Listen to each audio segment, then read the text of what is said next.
Hello and welcome to the Soccer Business Podcast. I'm Simon Evans, and with me this week on the pod is Javier Sanchez, the commercial director of Monterrey, one of the biggest clubs in Liga MX, a team who we've seen, of course, in the FIFA Club World Cup as well. Javier, thanks very much indeed for joining the podcast.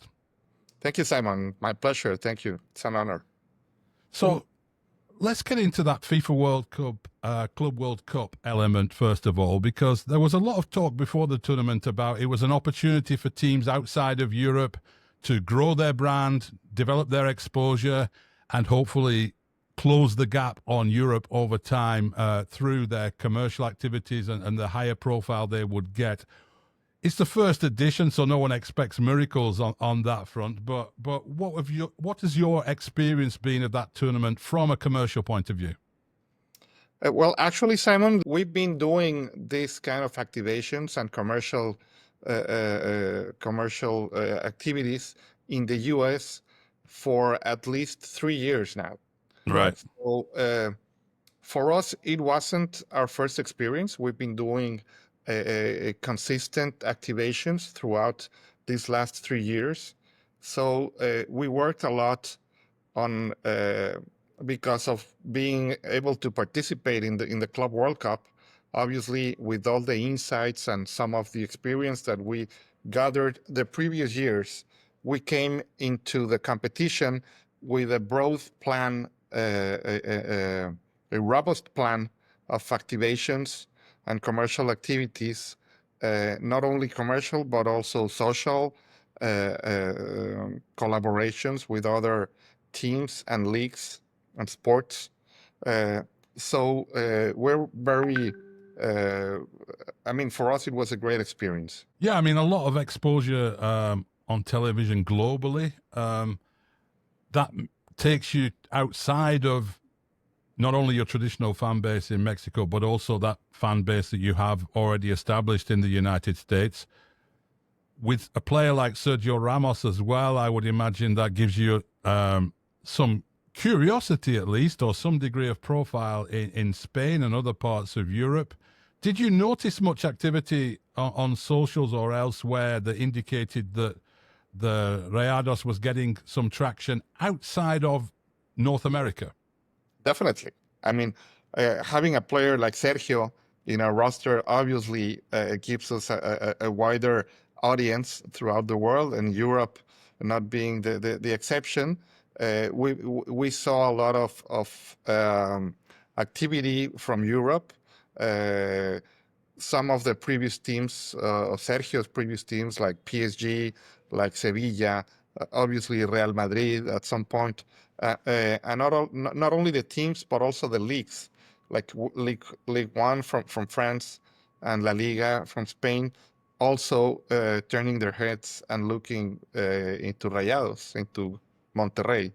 So definitely, it's a great opportunity for us to have Sergio playing with us, and that has been very enlightening for us throughout this semester since he first joined the club in February. Yeah, I mean, it's always been the goal of Mexican clubs to reach outside of Mexico, hasn't it? I mean, whether it be the United States or globally, and I know that people in Mexican football are judge themselves a little bit by international standards in terms of competition, but also I would imagine it's the same on the commercial side. Where do you see possible areas for growth for Monterrey? And we'll get on to talking about the USA shortly, but outside of the USA, where do you see the biggest potential for growth to connect with fans or casual fans as well? So it's obviously the natural market for us is the US. Like you mentioned, we can talk a little bit more about it. But besides the US, having a player like Sergio, obviously Spain has become an interesting market for us. Mm-hmm. And South America, with the amount of players that come from Colombia, Argentina, Brazil at some point, we have these casual audiences in these countries, in this part of the world. So we've really been focusing more in the US For us, geographically, from the Monterrey standpoint, we're really close to the border from the U.S. Yeah. So our second main natural market is Texas. Right. So that's where we really put our most of our efforts in. Um, but like you mentioned, some of these casual audiences that we've been collecting, we will obviously need to service them in Hmm. the coming months and years. Yeah. Let's talk about that American fan base then, because like all the other top elite clubs in Mexico, you almost have two fan bases, don't you? Two hardcore fan bases: the ones that are at the stadium every second week, and the ones who are watching on Univision in the United States and connecting online and maybe going home sometimes to watch a game at the stadium as well, I would imagine. But you also play games here with the Leagues Cup and so on. How much do you know about that fan base in the United States? Do you know them well? You know the demographics? Tell us a little bit about who are the Monterrey fans in the USA. Certainly. So, like I mentioned at the beginning of our conversation, we've been doing this for the past 3 or 4 years. Yeah. We've put a lot of effort into doing market analysis and understanding uh, who is our fan base, uh, Right. what's the demographics, and also understanding the football or soccer fan in the U.S. So now we have a very good understanding of our fan base, and we're looking to close to 500,000 Monterrey fans, uh, which are living in the U.S. and Five hundred probably thousand. yeah That's a that's huge amount. Yeah. yeah we've been doing study the Yeah. past 3 years consistently. So we've been looking and tracking these numbers very closely. Hmm. So that's why I'm able to say to you that Yeah. we're Yeah. very confident of these figures. Uh, from those 500,000 fans, probably 80% are in the Texas area. That being Houston, Dallas, Austin, San Antonio, obviously the main cities in the Hmm. state, but throughout the border next to Nuevo León, uh, and then we spread out, and we have an interesting presence of fans in California, in Hmm. Florida. If we go further north, in the Chicago area Right. as Yeah. well. So we we we we've been doing a lot of work uh, understanding and attending and providing fan service to all these Monterrey fans. And besides that, we have also discovered uh, we our fans. I mean, the current Rayados fans, we call them Rayados expats, which Yeah. are people that obviously left Monterrey for whatever reason uh, Hmm. uh, it is, and they've been a Rayados fan for probably generations, for a long time. Probably their dads or their grandfathers were a Rayados fan, and they continue with the tradition and this nostalgic link that they have with us. But there's also a new Rayado that we've discovered, which is Mm. the football hardcore fan that follows a European team or a South American team and probably are not very aware of the Liga MX teams. Hmm. And then there we can do a lot of work with these new Rayados and turning them into a Rayados fan. And that's a huge universe of fans that we have in that segment. That's So really interesting, yeah, because I'd always presumed we're just talking really about Mexican people whose family grew up around the club and connected to the club, and then they've moved to the United States. But you're saying some of these people might not even have Mexican heritage, no? Or they're typically Mexican heritage, or no, they might not be Mexican at all. They right? might have some other heritage, but they love football or soccer. Mm. So we want to be their preferred second preferred team. If they root for Real Madrid or a Premier League team, Manchester United, which are the common ones that probably have Yeah. the biggest impact in soccer fans. But we want to be their preferred team from Liga MX. Hmm. So we've done a lot of work, and we've focused in the different pillars of the relationship with our fans, doing commercial activations, social responsibility events. We connect with the cities, with the governments. We go to the consulates, uh, wherever we are playing or wherever we are doing some of these activities. So we've been doing this consistently for the past 3-4 years, and we've been uh, I, I, I'm able to say one of the most active football teams from Mexico in the U.S. consistently. That's noticeable. That's very noticeable here. Which teams in Mexico are making the effort, putting the work in, and which ones less so. I'm still fascinated by this hardcore new fan that you're discovering, because we did the podcast last week with Oleg Löwenstein from Televisa. I'm sure you know very well. Yeah, I heard it. Yeah, yeah. yeah, and he was talking about this younger generation of fan who has multiple teams, for different reasons, following particular players, or they have the family connection, but they also have connection to a player or to a team in a different league, and so on and so forth. And I was wondering, after I spoke to him about it, if the fact that your league is on prime time in the United States, Champions League is on Wednesday afternoon. Some of us are crazy enough to take time out of our workday, or lucky enough to be able to watch it during the workday. An awful lot of people can't do. They're only going to be able to watch highlights in the evening. If you want the live experience in this market, you have a choice of Major League Soccer, which plays mostly weekends, Yep. and Liga MX, which is prime time, Saturday night, Friday night, different nights, and so on. Are you seeing a transfer, this new fan perhaps connecting through television like that, or is it through the fact that you're competing in games or in the United States as well? I think it's a combination of all, Simon. Uh, uh, I think it's very hard or almost impossible just to define one action that might be the one that is bringing the fans over. So we've had these conversations with Oleg. Obviously, we're partners. Yeah. They broadcast our games, and I think they do a great job. And Hmm. we with decision of starting a relationship with Televisa Univision.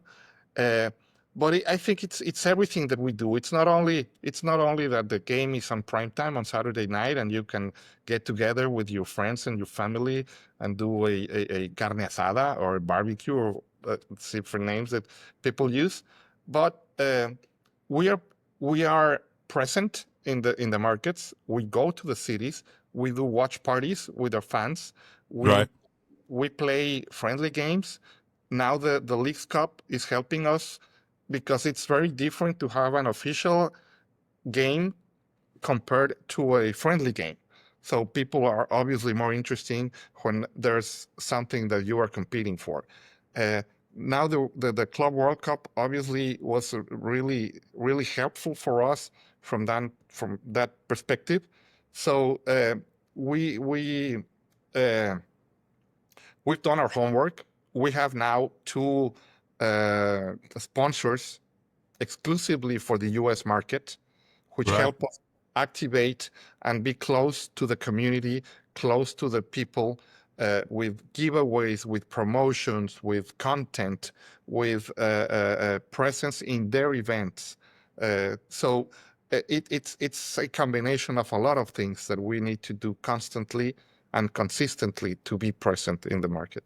So are you doing those events with fans even when the team is not physically in the United States? Are you doing it just on a Saturday when there's a game being broadcast on TV that you can go to a bar and there's a connection point there? Yes, we are.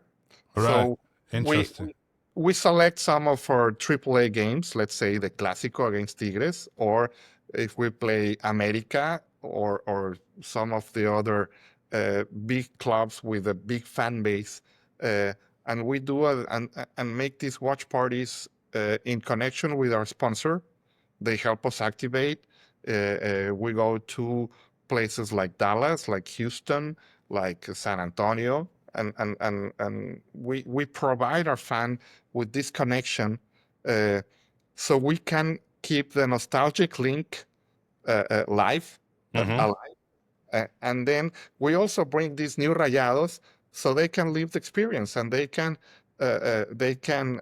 get to know the club, get to know our players, get to know what we do, which is not only uh, we see.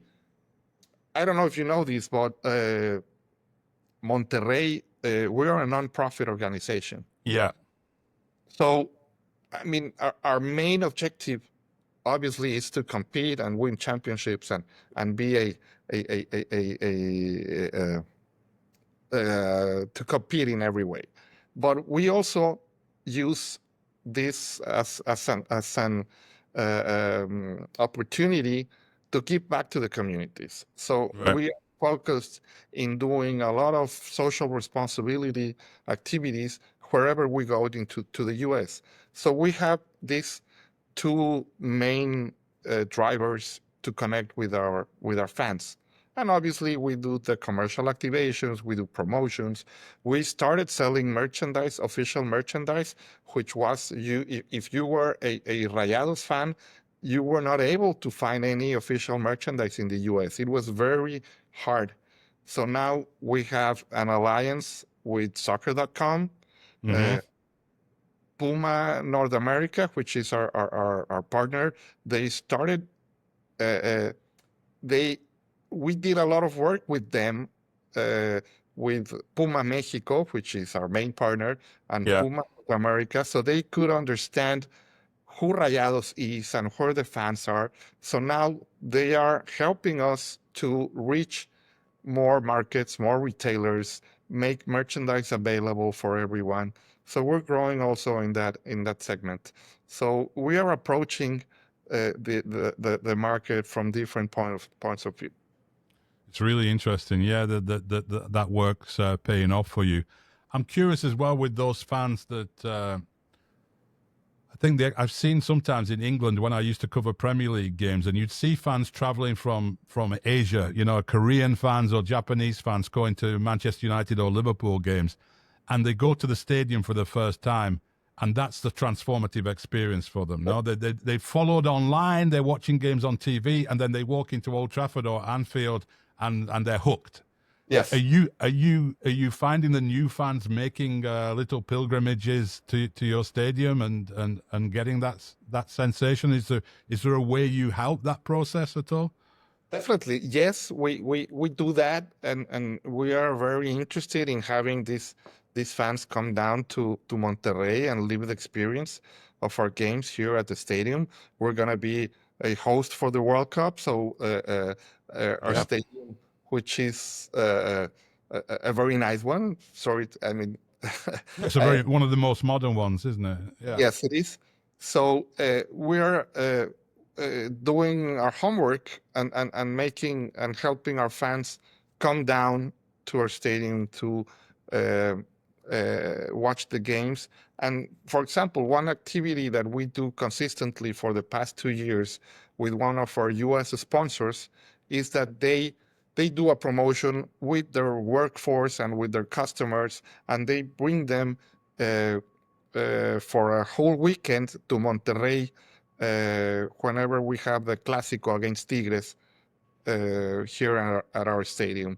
So that's one of the best games that a fan can come here because of the experience, the ambience, and everything that we do around it. Uh, and they've been doing that, bringing fans from the U.S. down here. So we're really interested in that. that's great. Yeah, Let's just talk a little bit about the competitions that you're involved in. That, as you say, it's different. The exhibitions are always they're a good opportunity for activations and for the team to get ready. But Leagues Cup is competitive, and it has qualification for the Concacaf Champions Cup for 3 places from it.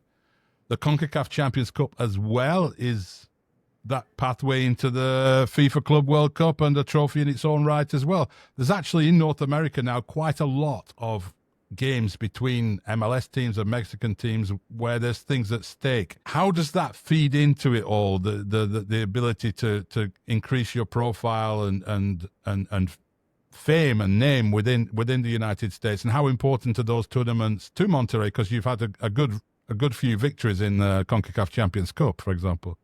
Yes, I mean, so like I mentioned before, everything adds up to the main objective. So we've been competing in the Leagues Cup for the past 2 years. The first year we had a great run all the way into the semifinals. So we had 7 games in a month time during the summer that year. We reached out markets that we haven't been before, like Nashville, like Philadelphia. So it was really enlightening for us to understand those markets. Last year we didn't have a great run, so we only played the group stage out of Austin, and now this year we're playing in Cincinnati and Charlotte. So very different, yeah. Very different. Cincinnati, we played the CONCACAF Champions Cup there, so. Yeah.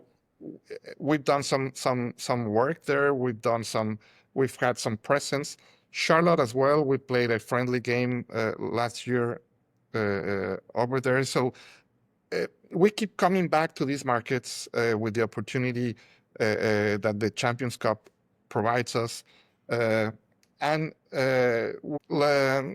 how can I say this? We are incorporating all those opportunities in our yearly plans. Right. For footprint expansion into the U.S. Last year, we had a run into Inter Miami. So it was a great experience to go out and play Messi, which he didn't play in their home game in Miami. But then he came down to Monterrey, and it was just amazing. I remember that, yeah. So, I mean, we've had all these opportunities, and we are just taking advantage of them and incorporating them in our yearly plan. How do you see the Leagues Cup, for example? Because it's still quite a new tournament, and some people in the US wonder, why is this happening in the middle of the season? I'm sure the same happens in Mexico with traditional fans who are like, okay, we've got our championship now. Why are we taking this break for this? I mean, is it MLS and Liga MX? They've had business cooperation in different levels over the years. Are they competitors, or is this the start of something bigger? Do you think? How do you see Leagues Cup? I mean, those are some of the questions that we also have. But from our point of view, I mean, we still think that there's a lot of teaching and explaining to the fans what the Leagues Cup is all about. Yeah. Some of the hardcore fans are still nostalgic of our Liga MX team's presence in Libertadores with the South American teams, which is it's a great tournament, exciting, and you play with some of the top players in the world. We don't have that anymore, and now we have Leagues Cup, and then we are building this rivalry between MLS and Liga MX, which has been from the national teams for a long time now. We are rivals. We compete in World Cups. And now at a club level, we're trying to do that, which I think it's great for the markets. It's great for the fan. Some of the top players in the world are coming down to play both in Liga MX and MLS. So now you have players like Messi and players like Sergio Ramos in this tournament and in this game. So it's taking time. Obviously, the fan. We need to do more work in explaining to the fan what this is all about. The places that you are allowed to win if you have a good run in the Leagues Cup, and then you go and play the Champions Cup from Concacaf, and you keep competing. So I think it's still a long way to go. I think it's part of something bigger that might be happening in the future years. There's a transformation of all the experiences, and audiences are different now from what they used to be some time ago. I think you talked about that with Oleg in your podcast last week. So let's see what the future brings us. I mean, Yeah, I mean, some people, I remember Infantino saying once, if they came together, MLS and Liga MX, it would be the greatest league in the world. And, he was, that's a big step, though. That's obviously a big step. But Leagues Cup seems like maybe a compromise towards that in some way. Yes, I mean, now it's the first year that different from the other two previous years. Now, not all the MLS teams are competing. Yeah. So now it's 18 versus 18 teams. Yeah. We're going to have all the games interliga, like Liga MX against MLS teams. So I think that helps the tournament, that helps the rivalry, that will be more exciting for the fans. So let's see how this new format helps the tournament, and we need to still work on that. Yeah, it's interesting you mentioned the rivalries, because that rivalry at national team level is certainly there. They're always great occasions, Mexico, USA. Well, the club, it takes time, doesn't it, for an international rivalry? It's difficult. And usually it's in your own league, to be honest, anywhere in the world, isn't it? Real Madrid, Barcelona, Manchester United, Liverpool. Yeah. It's going to be, you have your Clásicos in Mexico as well. But I remember watching that Club World Cup playoff game between LAFC and Club America, and I was like, I could see the start of something here. If they were to play each other 3 times in 5 years, that could become something like that. And the same with other clubs. But it takes time, doesn't it? It takes time. I mean, it takes time. You have there's got to be an objective. Like we have the Campeones Cup, which is the winner of Liga MX against the champion of the MLS Cup. Yeah. That's a game that is happening in September of every year, I think. And then we have the All-Star games between next week in Austin. Yeah. And MLS. So, I mean, they're trying to build up this rivalry. But I think, I mean, it's like everything in life, it takes time. And there are some things that probably need to happen. Bring some more players with a different profile that help out the game. But I mean, I think we're on the right track. But it's not going to be easy, and it's not going to be fast. No, I think the difficulty with the rivalries, my personal opinion, is that if you look at Liga MX, there's a kind of big 5 or big 6 of clubs who are nearly always competitive and going into the international. Whereas MLS, with the parity system they have and the salary caps, it can be completely different each year. So you can have a little rivalry with LAFC, but next year you're playing Real Salt Lake or somebody. So it's different, isn't it? Yeah, I mean that's a very interesting point that you bring out, and that I think that the format of the MLS might not help for that rivalries to happen. But we need to understand that a bit more. I think, I mean, the U.S. market is amazing. From the Hispanic and from the immigration point of view, and there's a fan base that is huge. And if teams want to grow, if teams want to address that market, we have to take advantage of those opportunities. Yeah, absolutely. Do you think there's talk now that FIFA, after some of the lawsuits in the United States, they might loosen the restrictions on regular season games being played in different countries?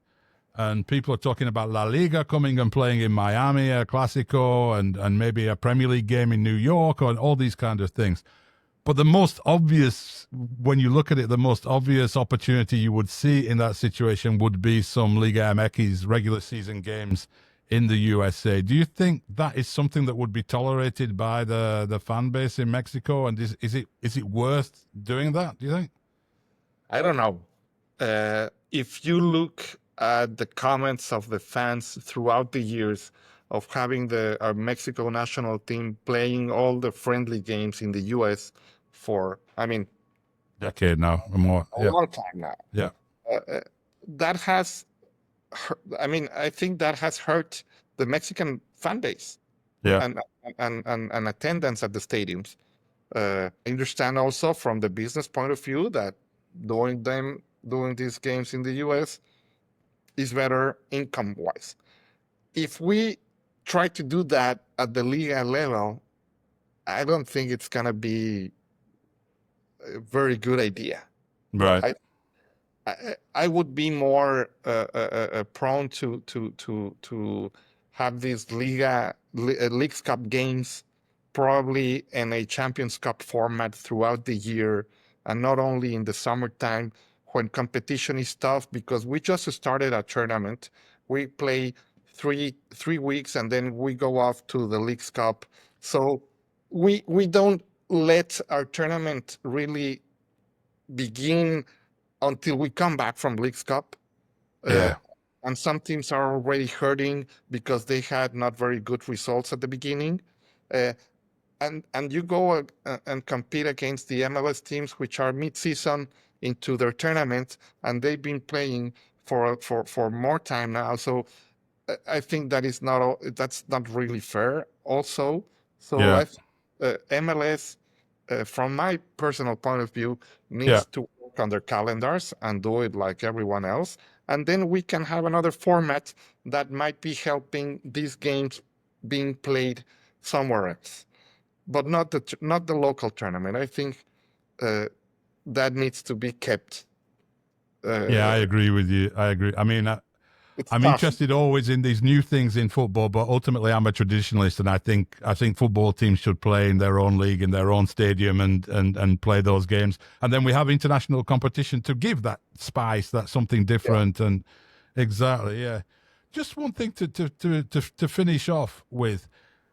You said the club's a non-profit, but obviously you're raising revenue. Your job is to generate revenue so that you can afford to pay players like Sergio Ramos, and the non-profit can have a nice team on the field. Yeah, Yeah. Yeah. When we talk about commercializing, and I hate this word monetizing fans because it sounds very cold, doesn't it? But generating revenue from the support base that you find inside and outside. When you're trying to do it with the fans in America, apart from selling the jersey, what other ways are there to get revenue out of a fan base beyond merchandise? It's tough. So we are looking into growing our sponsors' US base. That's one way to do it. But it all comes down to we don't play the games in the US, so a lot of our revenue comes out from the attendance, from food and beverage, from having the fans here at our stadium. So we're trying to bring them down here. But also that's a finite number because we can only put 50,000 people in our stadium each game. Yeah. But we have a 5 or 6 million fan base that follows Rayados closely. So we work with our sponsors mainly. Obviously, the merch and the official licenses are some other revenue stream, and then we are looking into some other ways of doing business, but still it's very traditional for us at this point still. Yeah, it's going to be an interesting time in Mexican football, isn't it? Just generally, because we're seeing teams up for sale, new owners coming in, investors, and so on. Do you think it'll be a very different Liga MX when we do this podcast in 10 years' time? I hope it would, definitely. I think evolution needs to be part of our sport. I think soccer or football has been one of the most traditional sports for the past 100 years. But we need to move forward. We need to have new owners. We need to have some new ways of providing our fans with the product and making them more available. I think what FIFA did in this Club World Cup with the presentation of the players, like the NFL teams do it one by one, coming out of the tunnel and having all these experience. I think those are the things that we need to try. I don't know if that's the best way to do it, because you still have a hardcore fan, which is really traditional and has this love for the game like it's always been. But we need to try new things. Yeah, I think the United States is a good place to try those things because people are a little bit more forgiving of new ideas here, I think. Whereas, to be honest, back home in England, if they started announcing the players one by one with smoke and, it's not going to happen. And I'm probably the same in Mexico, I would imagine. But exactly, yeah, I know. We talked about that in the first game that we saw that, and it was like, what's going on? Oh, it's crazy. If we do that in Mexico, people would kill us. No, I mean, we need to try some new things. It's going to be interesting with the insights that FIFA got out of this Club World Cup, what they're going to incorporate for next year's World Cup. Yeah. I know it's going to be interesting what's going to be happening. I think you need to keep the heart of the game like it is. You have this new technology. You have the VAR now, which is doing it's modernizing more and more every time. So I don't know. It's really challenging what comes in the future. Yeah, I think the technology stuff, I think the fans like. For example, that referee cam, even my most traditional, old school football friends were like, oh, that's cool to see it from that angle, to see it from the ref's perspective. Yep. But the kind of cheerleadery stuff, not so much, No. Yeah, I'm with you. I mean, I'm like that. I'm kind of traditional, but also I'm interested in seeing what the future is providing for the game. Huh? Yeah, I know. It's a really interesting time. And thanks so much indeed for doing this. I've really enjoyed talking to you, Javier. It's been a lot of interesting insight. We'll see how the League's Cup develops as well. I believe the Board of Governors of Major League Soccer are meeting next week, and the season switching to the rest of the world calendar is on the agenda. So we'll see if something comes out of that. But it's been great to talk to you, and good luck with everything with the club over the coming period, and maybe we'll talk again in the future, hopefully. Yeah. Thank you, Simon. It's a pleasure, and thank you very much for this interview.